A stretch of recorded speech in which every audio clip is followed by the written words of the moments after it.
Astaghfirullahalazim allazi la ilaha illa anta wa na'buduka wa na'lamuka wa nikamas a'udzubika min syarri ma sana'tu abulaka bi ni'matika alayya wa abu bisabi faghfir li fa innahu la yaghfiru dhunuba illa anta la hawla wa la quwwata illa billahi al-'aliyyil wa la manja min Allah illa ilaihi amma ba'd.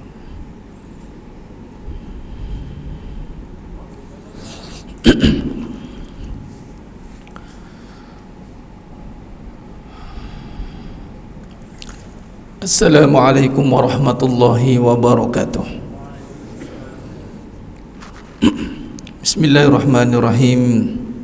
Innal hamdalillah nahmaduhu wa nasta'inuhu wa nastaghfiruh wa na'udzu billahi min syururi anfusina wa min sayyiati a'malina. May yahdihillahu fala mudilla lahu wa may yudlil fala hadiya lahu. Asyhadu an la ilaha illallah wahdahu la syarika lah wa asyhadu anna Muhammadan abduhu wa rasuluh.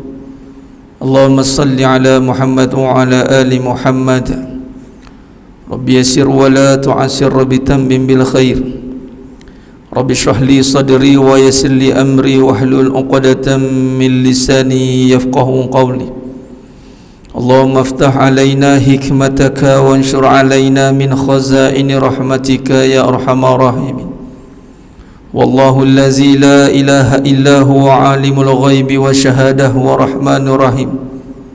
Wallahu allazi la ilaha illa hu al-malikul quddusus salamul mu'minul muhaiminul azizul jabbarul mutakabbir.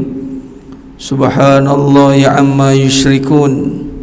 Wallahul khaliqul bari'ul musawwiru lahul asma'ul husna yusabbihu lahu ma fis samawati wal ard wa huwal azizul hakim wa la hawla wa la quwwata illa billahil aliyyil azim wa la manja minallah illa ilaihi amma ba'd.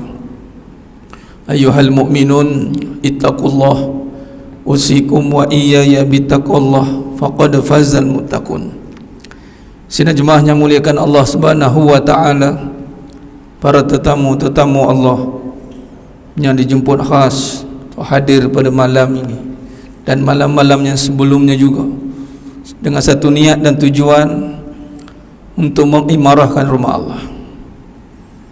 Datang ke rumah Allah ini dengan satu tujuan, saya, tuan-tuan sidang jemaah yang muliakan Allah taala semuanya, ada satu tugas khusus sebenarnya datang masjid ni. Kalau kita taklifkan, kalau kita pergi kepada solat, sebelum ni kita diuji dengan masjid tutup. Orang pun cakap solat kat luar pun boleh, kat atas jalan raya pun boleh. Malah ada satu ketika tu orang solat tengah-tengah jalan raya. Ada satu sekali viral tuan, perbuatan solat lah, tak tahu solat apa. Itu makam-makam yang orang kata makam dah tak ingat apa dah tu. Tapi yang hebatnya polis jaga kan? Polis jaga. Padahal boleh je berhentikan orang tu, padahal dia bukan solat pun, perbuatan dia solat. Tapi hebat tuan-tuan, perbuatan solat pun orang respect tuan. Jadi kalau bab solat, kalau orang cakap solat kat mana-mana boleh, iyalah betul lah tu. Tapi kenapa datang masjid ni, nak solat di masjid, kenapa? Sebab ada satu tugas khusus yang hanya layak. SOP dia ketat sebenarnya. Dengan ada SOP sekarang ni, ini SOP tambahan, tapi SOP yang ada dulu, kini dan selama-lamanya, itulah rujuk pada surah Taubah ayat 18. Innama ya'muru masajidallahi man amana billah wal yaumil akhir. Hanya saja yang layak datang ke rumah aku, Allah kata, yang layak mengimarahkan dengan apa? Dengan solat fardu 5 waktu sehari semalam. Dengan apa? Dengan kita membangunkan majlis ilmu ni, taman-taman syurga. Datang maghrib dan isyak ni waktu yang prime time, pertukaran antara siang dan malam. Bila pertukaran siang dan malam ni, itu satu kerja yang cukup besar. Cuma kita je tak perasan bagaimana penglibatan banyak ciptaan-ciptaan Allah SWT, terutamanya peredaran matahari dan bulan besar. Jadi waktu ini waktu mahal. kita juga berada di sini. Imarah ke rumah Allah itu satu tugas yang khusus bagi orang beriman. Jadi iman itu diterjemahkan dengan amal. Amal orang beriman yang menampakkan syiar dan yang tak popular. Jadi kita nak beramal tuan-tuan, ambil amal yang tak popular. Kalau orang dengar pun tuan macam biasa-biasa. Apa dia? Pergi masjid. Alah biasa-biasa dia. Silap hari bulan tuan-tuan, ada pula orang cakap berapa pergi masjid tu, dia rajin betul pergi masjid, dah tak ada nak buat apa, pergilah habis. Jangan. Amalan makin tinggi tuan, makin biasa. Tak jaya. Afdal zikru fa'lam annahu la ilaha illallah. Afdal, afdal zikir Nabi kata la ilaha illallah. Cuba bagi orang zikir la ilaha illallah, biasa lah. Yang biasa tu mahal. Air kosong tu ni air biasa ni, daripada air kopi yang mahal dengan air kosong. Alah, air kosong biasa. Kalau ikut martabat amal, yang biasa tu yang mahal. Malah bukan kebiasaan, dia dah biasa tu, maksudnya dah sebati. Orang tak popular, tak dipandang oleh manusia, tapi dipandang oleh Allah Subhanahu wa ta'ala. Kita nak amalan yang macam tu. Buat macam mana pun tuan-tuan, tak popular lagi masjid ni, melainkan nanti nak kiamat, dekat-dekat nanti penuh ni. Dan nak bagi tahunya sidang jemaah yang Allah Ta'ala, hebat tak hebat talbis akhir zaman ni. Tajuk kita malam ni, kepentingan kebijaksanaan dalam kehidupan, kepentingan hikmah dalam kehidupan. Punyalah kita hari ni terhijab dengan hikmah kebijaksanaan ni. Kita tak nampak hikmah. Orang kata hikmah di sebaliknya. Salah satu kita nak kupas ni, hikmah datang masjid ni. Nampak mudah tuan-tuan, tapi berjayanya musuh Allah, berjayanya mentalbiskan, ini mengelirukan umat, apabila melihat masjid the center of energy. Saya kupas bahasa-bahasa macam tu tuan, sebab saya melihat benda tu. Allah buka. Nah, macam mana hikmah ni, dia ada hijab dia. Kalau hari-hari datang takkan nampak biasa je. Mesti kalau benda ni parang masih makin diasah, makin tajam.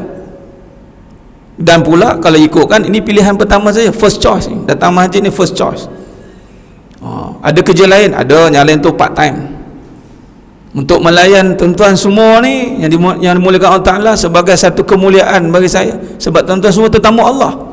Yang luar belum tentu tuan, di luar belum tentu. Masuk masjid tetamu, diberi peluang untuk melayan tetamu Allah. Itu kerja mulia. Duyufur Rahman itu di Baitul Makkah, Baitul Haram, Haramain, dan juga semua tempat yang mana dibangunkan solat 5 waktu sehari semalam. Tapi kena kefahamanlah betapa iblis dan sekutunya, Dajjal dan sekutunya, berjaya mengalihkan pandangan umat Islam dengan amalan yang besar nilainya di sisi Allah, tetapi biasa di sisi manusia, sehingga dianggap biasa-biasa. Itulah mengimarahkan masjid. Walhal kalau kita lihat Amerika Syarikat yang dulu pernah ditadbir oleh Donald Trump, berhempas pulas untuk mengalihkan Pentagon ke Masjidil Aqsa. Saya cakap tuan-tuan, orang yang datang masjid minta maaf. Saya cakap orang yang datang masjid ni bukan biasa-biasa. Kerana siapa yang datang masjid, betul niatnya dia menguasai dunia tuan-tuan. Menguasai dunia. Sebab apa menguasai dunia? Sebab Amerika tak boleh kuasai dunia. Kita je nampak kuasai dunia. Dia tak boleh kuasai dunia lagi selagi mana dia tak menguasai Masjidil Aqsa. Tengok cara musuh Islam, tengok tuan, betapa cerdiknya mereka. Dia tengok masjid ni tuan-tuan satu tempat yang hebat. Dia kena kuasai Masjidil Aqsa untuk mendapat permission untuk menguasai dunia. Sebab tu masjid ini bukan tempat biasa bagi yang mengetahuinya. Sebab itu orang yang datang masjid tuan-tuan, dalam surah Taubah ayat 18 ni hikmah dia. Ayat dia ada dua ciri. Dua ciri yang Allah akan berikan orang yang datang masjid dengan betul kelayakannya. Yang pertama, lam yakhsha illallah. Hatinya tiada kegentaran, tiada ketakutan. Sungguh-sungguh. Dia tak ada takut ni bukan sebab dia sombong, bukan sebab dia berusia. Iblis pun berusia, sombong-sombong iblis berusia dengan Nabi Adam, orang baru, newcomer tuan. Kena neraka juga pergi. Usia tak menentukan mulia seseorang. Makan garam 2 tong ke 3 tong ke tak kira. Iblis lebih berusia pada kita semua, akhirnya kana minal kafirin. Tak ke mana. Dia. Jadi kalau kita lihat bagaimana mengimarahkan ini satu perkara yang besar, satu tugas yang bukan biasa-biasa, yang mana musuh Allah SWT melihat ini agenda yang besar untuk menguasai Masjidil Aqsa. Haramain tak boleh masuk dah, ada Haramain satu tu je, last chance katanya dia nak kuasai. Tapi mereka ada ketakutan, sebab itu mereka tak boleh kuasai dunia, sebab mereka ada ketakutan, sebab ada musuh lain yang conquer mereka. China contoh, ada kuasa-kuasa besar tuan-tuan, malah nanti ada mahkamah kubra akan berlaku. Sebab itu mereka ada ketakutan, mereka ada takut dengan bayang-bayang sendiri. Tapi yang datang masjid ni tuan-tuan, Allah SWT akan cabut ketakutan dia. Sebab itu Nabi SAW, para sahabat dan semua salafus salih, kalau kita lihat last kali Empire Uthmaniyah lah, tengok Muhammad Al-Fatih menguasai Konstantin, Byzantine. Pertama sekali tempat dia pergi adalah Hagia Sophia. Salahuddin Al-Ayyubi dah jadikan tu masjid, mula-mula pergi sekali Hagia Sophia, convert menjadi masjid. Nabi SAW berhijrah daripada Mekah ke Madinah, apa pertama Nabi buat? Masjid. Dan kalau kita lihat, masjid ni sangat sinonim dengan pembesar. Sebab tu kalau tengok di design di sana di Turki, yang menentukan design masjid tu adalah khalifah, ketua, bukan bagi kat kontraktor, tak. Dan Nabi SAW sendiri arkitek yang bina Masjid Quba, jadi hebat. Jadi memang zaman berzaman, turun temurun, di saat menguasai masjid, maka kuasailah kita seluruh dunia. Betul, 2/3 dunia dikuasai oleh umat Islam. Bagi canlah 1/3, 1/3 bagilah peluang kat mereka, 2/3. Sekarang ni tuan-tuan, tak ada satu kuasa yang boleh sama macam dulu Khalifah Ar-Rashidin, yang ada seorang ketua bagi koman kepada seluruh dunia. Tak ada. Sekarang ni tak ada, mana ada, masing-masing ada kepala masing-masing, tak ada macam dulu. Bagi koman, duduk macam Sayyidina Umar Khattab radhiyallahu anhu, bagi koman kepada semua pembesar-pembesar negara di dunia, semua dengar. Itu kuasa besar, itu betul-betul kuasa besar. Jadi ini sedang jemaah yang muliakan Allah Ta'ala, antara gentak bila dah buka masjid ni saya sendirilah, ini apa yang saya buat. Start daripada awal itu sudah mulakan untuk melihat kembali, mengajak untuk melihat hikmah yang tersirat di sebalik amalan yang nampak biasa. Kita cubalah, minta mudah-mudahan Allah akan bukakan hijab itu. Sebab dia lam yakhsha ilallah, itu satu. Bila dapat betul tuan-tuan, hati ni tak ada ketakutan. Tak ada ketakutan ni apa? Masing-masing kita ni sedang jemaah yang mulia Ta'ala akan ada isu yang terpendam. Ini Allah je tahu. Dia panggil hot button. Isu yang paling besar yang terpendam adalah kematian. Macam mana lah aku mati nanti? Jangan main-main tuan. Kematian ini satu benda yang kalau tiada diri dia datang ke masjid tuan, kalau tak betul dia, ketakutan yang paling menghantui manusia. Sebab itu Allah kata dalam surah Baqarah ayat 155 itu, antara ujian kematian itu termasuk dengan ujian ketakutan. Wala nabluwannakum bisyai'in minal khauf. Takut ni makhluk tuan-tuan, dia bukan benda kita ada duit dia tak takut. Minta maaf jaga tuan-tuan, saya alhamdulillah Allah takdirkan bidang sains, buat design, arkitek tuan-tuan. Semalam orang tanya, Ustaz macam mana boleh belajar gini? Saya cakap saya asal orang sekolah agama, boleh mengajar. Malulah sekolah agama tak boleh cakap pasal agama. Saya bagi balik. Takkan habis macam tu je. Tapi dia rapat lah.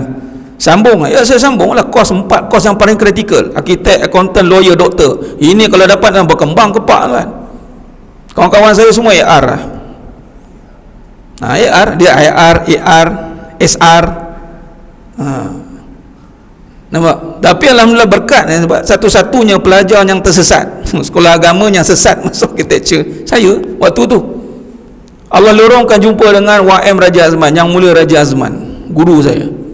Dia kerabat Raja Perak, tuan. Dia arkitek. Dia punya arkitek, tuan, sufi architecture. Masya Allah. Tengok kalau kita betul-betul didik anak kita ni, tuan, betul-betul jiwa agama, ke mana pun agama datang kat dia. Saya syukur betul lah. Syukur. Dan waktu itu, tuan, bila kata nak kaitkan dengan design ni, balik pada design, tuan, tuan-tuan, minta maaf cakap, saya cakap tu terang, bila kita dah mula ada harta, tembok besar Cina akan naik. Tuan-tuan, tembok besar Cina. Ini kalau design, tuan, tanya arkitek betul-betul, tuan, ini design gagal, fail. Tapi sekarang tak ada lah, sebab main demand, gated area, gated. Tapi kalau design arkitek, habis. Yang lebih parah, tuan-tuan, rumah cantik-cantik jadi penjara. Pasang apa? Grill. Ini saya cakap tu tengah, ni design. Dia kata, tak apa tau, ya, design, saya belajar design. Cukup pantang, tuan-tuan. Dan keselamatan pun isu juga. Jangan main. Silap pasang grill, sila lock lagi dalam, memang, ya Allah, jangan cek pasal. Jangan dah melepas batuk di tangga je pasang tu. Cakap alah, yang penting sekali tak ikut spek, tak ada kunci ke depan, keliling tingkap tak ada. Keliling tingkap, tuan-tuan, bila nak pecah nak keluar macam mana? Contoh macam atas tu, katalah semua buat atas dia boleh keluar, Allah, grill, contoh ni dah pasang, jangan buka pula. Contoh, tuan-tuan, kita kadang-kadang tengok seronok dah, rupanya kita takut, ketakutan tu tetap ada. Ini hikmah yang tak tersingkap ni. Sebab kata, kalau kita kaitkan dengan tafsir Al-Qurtubi ni, mengatakan bahawa hikmah ni adalah segala apa yang benar berkaitan dengan iktikad, kefahaman dalam agama, amalan dan kebijaksanaan. Tafsir Al-Qurtubi, segala apa yang benar berkaitan dengan iktikad, pegangan dia dalam hidup ni. Apa yang ditakutkan? Sebab mungkin kita ingat hilang takut dengan ada duit. Mungkin aku tak takut siapa lah, itu sombong, tuan. Aku tak takut siapa lah, duit. Aku takut siapa lah, aku paling senior. Aku tak takut siapa lah, aku paling berjawatan. Aku tak takut siapa lah. Ini semua benda-benda yang merosakkan itikad ni. Tapi bila kata aku tak takut siapa melainkan takut Allah, kalau itu itikad dia, dia akan hormat dengan semua orang. Sebab tuah ayam nampak di kaki tuah manusia, siapa tak tahu. Jangan, tuan, nampak ni biasa je gitu, sekali dia pandang kat kereta kita tak boleh start ni kan. Saya cukup takut, tuan, dengan jenis-jenis macam ni. Cukup takut. Dan lagi tuan-tuan datang nyara kita masjid ni, makan-makan saya selak awliya ni. Macam sungguh, tuan-tuan pun tak sedar. Datang jenis yang dah tak ada, ada maulid ke, tak ada maulid ke, ada program apa ke, tak ada ke, siapa ustaz datang ke, inilah apa orang panggil, penjaga-penjaga tegar. Inilah yang mengisi-ngisi masjid. Tak tahu, mungkin tuan-tuan dah sebati datang tiba-tiba Allah angkat jadi awliya tak kenal. Mungkin memang ada, mungkin kenal, mungkin tak kenal, tapi kebanyakan dia tak dikenali, dia hanya dikelani oleh Allah. Tapi Allah cabut hati dia, lam yakhsha illallah, tak takut. Sebab apa? Antara ketakutan ini hilang tu kerana dapat hikmah. Sebab tu Nabi SAW ketika Isra' wal Mi'raj, kan, Isra' wal Mi'raj itu antara yang dibelah dada Nabi itu dimasukkan, tuan, mula dibersihkan. Sebab tu nak masuk hikmah ni dia ada proses dia. Tapi nak ceritanya gini, Nabi SAW bila dibedah tu dada Nabi, dalam jantung Nabi, hati Nabi itu dibersihkan dengan air Zam-Zam, kemudian dimasukkan dua perkara, ilmu, hikmah. Jadi nak dapat kebijaksanaan mesti bermula dengan ilmu. Ilmu didengar berkali-kali dan yang paling penting diamalkan. Contoh solat, tuan-tuan dah biasa solat awal waktu, tu dah ada ilmu, dah dengar ceramah awal bagus, awal waktu ni bagus, antara amalan yang paling Nabi suka dan paling Allah suka. Tak ada amalan, ada 3 amalan. Awal waktu jihad, berkhidmat dengan mak ayah, jihad dalam agama. Ini paling disukai oleh Allah. Kita pun buat, ada ilmu kita buat. Tuan-tuan, bila buat sekali tuan-tuan dibuka hijab, Allah, sekali solat kat Mekah, sudah. Tapi bagi salam kat sinilah, balik UJ4 jangan dibuat tak balik-balik. Tapi kalau bagi salam terus tengok ji inna lillahi wa inna ilaihi, bagus ya. Itu baguslah, tu dah sampai makam pergi pada habis terus. Tapi ceritanya antara juga satu, keduanya daripada amalan yang kita dah ada ilmu benar, yang penting ilmunya benar. Apa ciri ilmu yang benar? Sudah pasti mengikut manhaj yang benar, Al-Quran dan Sunnah, untuk guru yang benar, ilmu yang benar lah. Bila ilmu yang benar, amalan yang benar, dia buat benar, betul-betul. Dia bukan sebab lain dia buat ni, buat sebab ya Allah hebatnya amalan ni, ya Allah aku cuba nak penuhkan amalan ni dulu. Okay. Bila buat ni tuan-tuan, duk buat hari-hari, tup hikmah sampai. Hikmah ni yang mahal tuan. Hikmah ni yang berlaku ketika Nabi Musa AS dengan Nabi Khidir AS. Tu ada ilmu hikmah. Tapi dua Nabi lah. Ada orang jadikan ilmu cerita ni, dia punya hikmah, tak pergi nuntut ilmu. Ni tak tahu, tiba-tiba tahu ni. Ini hikmah. Jangan. Di hikmah mesti toriknya ilmu. Tu syaratnya. Dan juga torik ilmu tadi apa? Ilmu, hikmah, sebelum tu apa? Dibersihkan hati. Sebab tu sebelum nak masuk ilmu, maka masukkan dulu syarat utama itu dipanggil tazkiyah. Antara fadilah besar datang masjid ni tuan-tuan adalah membersihkan hati, yang mana tak boleh kat tempat-tempat lain buat melainkan di masjid. Yang tempat lain kita mungkin kena buat amalan-amalan yang untuk membersihkan hati sebagai istighfar contoh. Tapi tuan-tuan datang masjid, iktikaf, duduk, dia punya cleansing dia tuan-tuan, Masya Allah. Nak tahu cleansing macam mana? Apa kaitan masjid bersihkan nanti tak nampak Ustaz? Okey, baik. Ya, ini hikmah. Hikmah dia biar Allah singkap tu, kita tengok kepada Mekah. Tengok Mekah tuan. Mekah kita center kita, pusat kita. Mekah ada satu syariat yang Allah SWT syariatkan yang dinamakan tawaf. Tawaf ni tuan-tuan bergerak tanpa henti. Baru-baru ni je lah sekali, itu pun masih ada lagi orang bertawaf sebenarnya.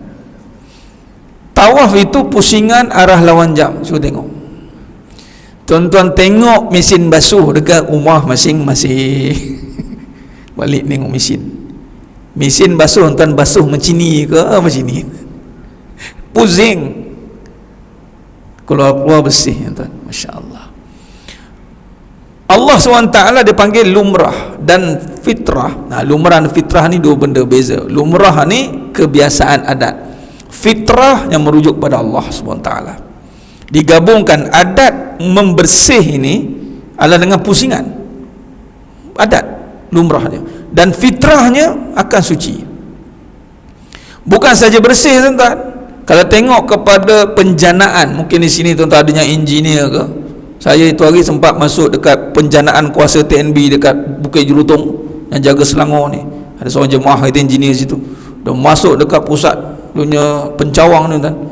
Dia panggil apa entah nama lah, transformer dia tu. Tapi jangan nak tengok dalam tu. Search internet tengok transformer, ada turbin tuan. Semua alat menjana tenaga semua bersifat circle. Kincir angin. Kincir angin pula, kincir air. Kincir air. Sekali tengok turbin macam ni, dia circle, yang mana menjana tenaga semua pusing tuan. Jadi pembersihan bukan sekadar membersih, tetapi bertenaga. Sebab tu balik daripada Mekah biasanya melompat-lompat datang masjid tuan, melompat-lompat datang. Ya Allah, rasa lagi dia punya suasana Mekah ni terasa haram main dah. Memang tuan, dekat sana rasa macam tak nak tidur. Oh, seronok dia, solat lepas solat. Oh, dan nak pula dengar imam baca Allah lagi lah, imam lama lagi. Oh, dia lain macam lah. Kalau kenalah Ramadan dekat Mekah, memang tuan-tuan steady lah. Tapi pelik, tak sakit, tak penat. Cuba kat USG 4 tuan. Contoh. Tapi maknanya kalau itu konsep dia apa? Rupanya ilmu ni nak masuk tuan, dan hikmah, apatah lagi hikmah, ilmu dia mesti membawa satu hati yang bersih dan bertenaga. Ini hikmah dia tak boleh hati yang sedih, lemah. Kenapa nak nuntut ilmu ni? Sedih. Tak boleh masuk ilmu tuan-tuan sebab anak-anak kita yang nuntut ilmu. Apa sedih-sedih ni? Apa sebab ni? Bersihkan, istighfar. Sebab tu kita istighfar dulu. Sayyidul istighfar. Sebab ilmu nak masuk ke hati yang bertenaga, yang semangat. Hati tu semangat dengan apa? Bersihkan lah. Bila bersih dia kuat, tenaga dia kuat. Jadi dengan kita duk ulang-alik ni tuan, bukan ulang-alik biasa. Dia kalau circle 5 gini, pusing. Ni sebenarnya kalau tuan-tuan, dia kalau dalam amalan dipanggil, kalau berantai begini dipanggil dah wirid dah ni. Dia dah wirid dah tu, dia ada circle dia. Tuan-tuan dah ulang balik, ulang alik. Dalam ayatnya apa? Fazakir fa inna zikra tanfa'ul mu'minin. Ulang lagi. Jadi untuk memasukkan ataupun nak membina hati yang bertenaga, yang membawa hikmah yang besar, mesti melalui fasa pembersihan, kemudian membina satu penjanaan hati tu. Ini bahasa-bahasa yang mungkin kita modernkan tuan-tuan, supaya kena dengan pemahaman kita. Sebab tu ada dua jenis kesedihan. Yang pertama, sedih yang mengikut nafsu, sedih yang datang dari kolbu. Sedih yang ikut nafsu tuan-tuan, biasa orang kalau nangis ni dia akan letih, dia tidur, dia letih, dia penat, meraung. Anak kita contoh menangis, tak dapat mainan, tak dapat lela kan, tak dapat gula-gula, lela ke bahasa pendek. Habis nak lela, dia tak dapat, dia guling sikit, dia penat nangis, dia tidur. Tapi kalau nangis macam kita semua nangis tuan-tuan, time kita solat, time kita sujud, time waktu-waktu tak macam mana tak datang tuan-tuan, dia punya zauq tu menangis, tak boleh tahan ni, tak boleh tahan, dia datang sebab ke hati ni, zap nangis tuan-tuan. Lepas nangis, lain macam. Ini satu suasana yang membentuk hati yang bertenaga. Sebab tu kalau kita tengok istighfar, kalau kaitkan istighfar, kenapa dikaitkan dengan pembuka pintu rezeki? Kerana dengan istighfar tu pembersihan, bersih, semangat. Maksud apa? Orang yang semangat memang rezeki datang kat dia. Tapi semangat dia, ada orang ada semangat bersandarkan nafsu, ada semangat bersandarkan kolbu. Ada semangat yang bersandarkan nafsu, semangat yang perlu ada benda, target. Ni kalau berniaga ni dapat income gini-gini, kalau buat ni begini-gini, dia semangat. Itu orientasi nafsu. Tapi kalau orientasi kolbu, pembersihan tadi, dia melalui fasa pembersihan. InsyaAllah azan tu kita buat kesimpulan, insyaAllah.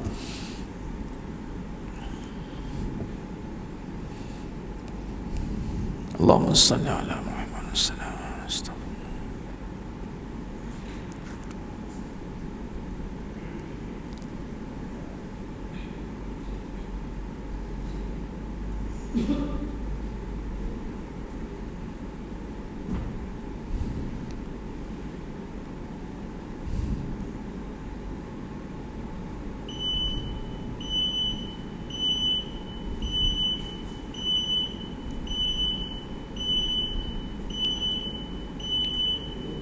Allahu Akbar, Allahu Akbar, Allahu Akbar,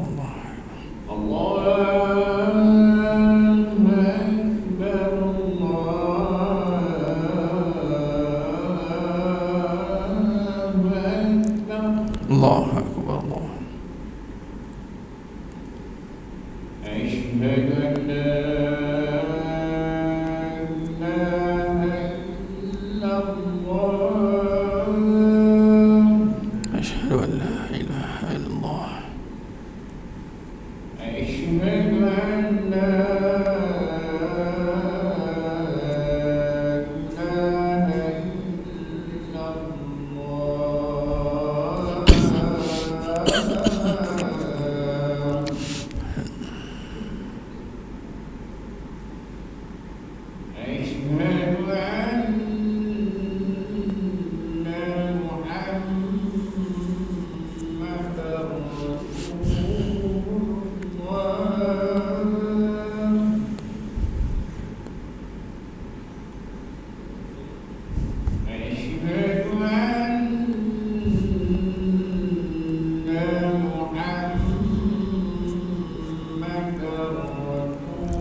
Allahu Akbar, Allah.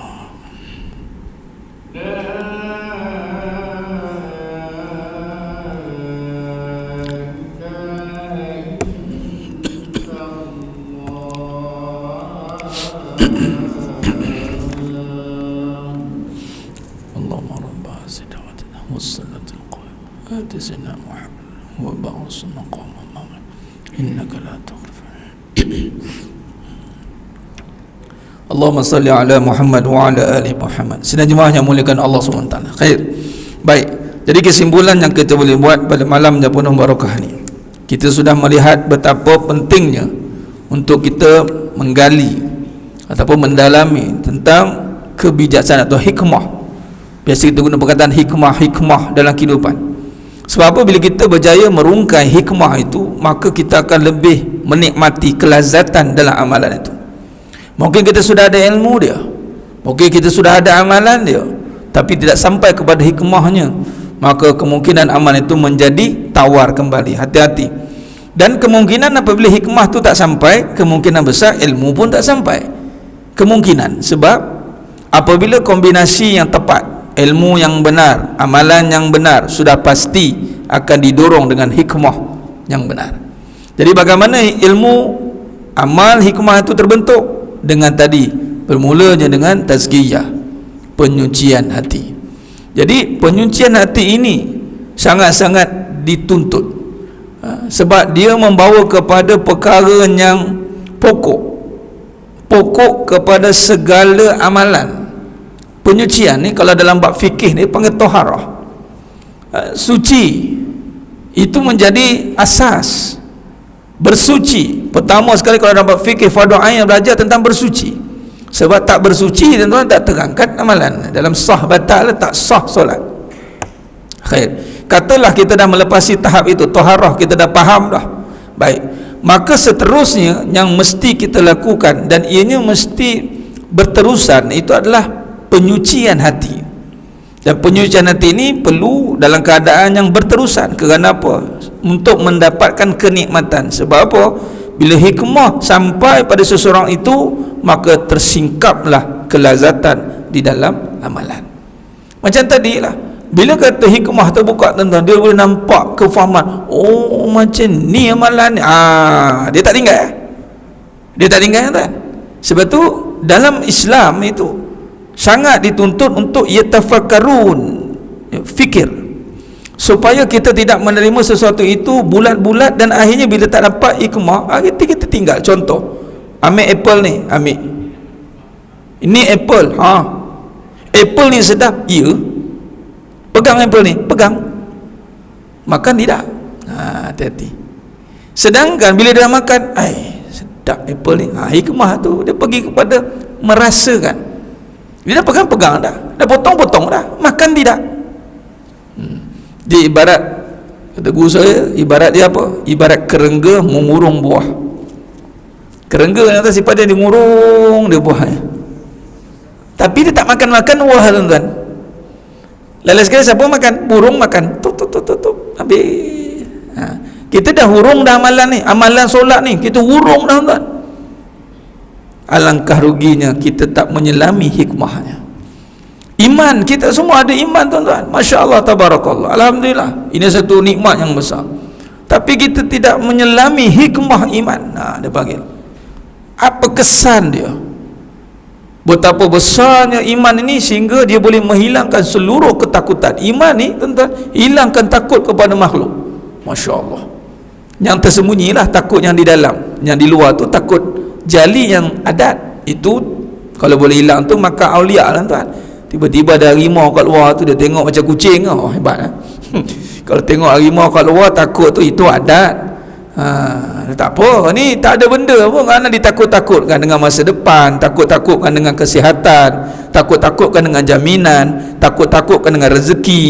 Ini benda-benda yang sangat mengganggu ibadah kita.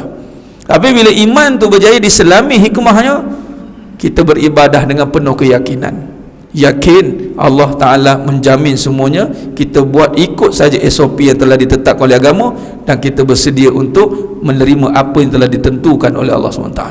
Ini kalau hidup begini, sampailah kepada kamilah. Dia bila hikmah ni sampai, nanti kita sambung, kalau ada izin lagi sambung, dia akan pergi kepada kesempurnaan. Bila sempurna tu, kita ingat dah akhir tak? Sempurna ni lah baru bermulanya kehidupan. Kat mana? Kat syurga. Dia nak dapatkan satu kombinasi tu yang kita mohon pada Allah. Lepas tu kita buat solat banyak kali ni, cukup lah sampai satu tahap kita rasa, sedap ni solat, ada rasa, tuan-tuan. Allah, bermulanya kehidupan sebenar bagi dia. Sebab tu dia berbalik pada dalil surah Taubah tadi, lam yakhsha illallah. Hati dia, tuan-tuan, Allah dah pegang maksudnya apa? Allah hindarkan dia daripada segala perkara yang merisaukan dia. Falahum ajruhum inda rabbihim wala khaufun alaihim walahum yahzanun. Ini yang kita nak, sebab kita beramal ni biar sampai hilang ketakutan, dan kita bersedia untuk menghadapi ketakutan yang besar, tapi kita dihilangkan takut itu. Itulah kematian. Mudah-mudahan apa yang kita lalui ini benarlah di jalan yang Allah telah bimbing, di jalan yang sebenarnya, sehingga sampai kepada maksud kepada amalan itu, yakni kita nak merasakan kelazatan, halawatul iman, kelazatan kita dalam beramal. Kita tak nak jalan amalan yang kita lakukan ini menjadi amalan yang asalnya ibadat, tiba-tiba bertukar menjadi adat. Lalu sekali penat. Bermula dengan ibadat, sebab tak faham hikmah dia jadi adat. Lalu sekali penat. Bila penat ni habis, dia boleh jadi fitnah kepada agama nanti. Sebab bila orang tanya apa dapat dengan datang masjid, jangan kalau kita tak tahu tak apalah, kita diam, wallahu alam. Tapi yang nak nampak ada sesuatu yang hebat. Tapi kalau entah, kadang penat juga datang. Dia keluar buah tu, tuan, penat kan? Nak pula ustaz datang ceramah, ui penat betul. Contoh kan. Itu saja. Minta maaf kurang lebih dalam penyampaian, kurang-kurang mana lebih sana lebih sini, saya mohon ampun maaf. Hanya Allah Ta'ala sajalah yang menyempurnakan perbahasan kita pada malam yang penuh berkah ni, insyaAllah, sehingga kita bertemu pada siri yang akan datang, insyaAllah. Moga-moga yang hadir semua dan yang menonton pada malam ni, Allah pilih kita untuk terus berada dalam ketaatan, diberikan kita kenikmatan di dalam kita melakukan amal ketaatan, dan insyaAllah mudah-mudahan kita dimasukkan dalam syurganya tanpa hisab. Amin ya rabbal alamin. Aku qouli hadza wa astaghfirullahalazim li wa lakum wa bila taufiq wal hidayah. Wassalamualaikum warahmatullahi wabarakatuh. Tangguh dengan tasbih kafarah suratul Asr. Subhanakallahumma wa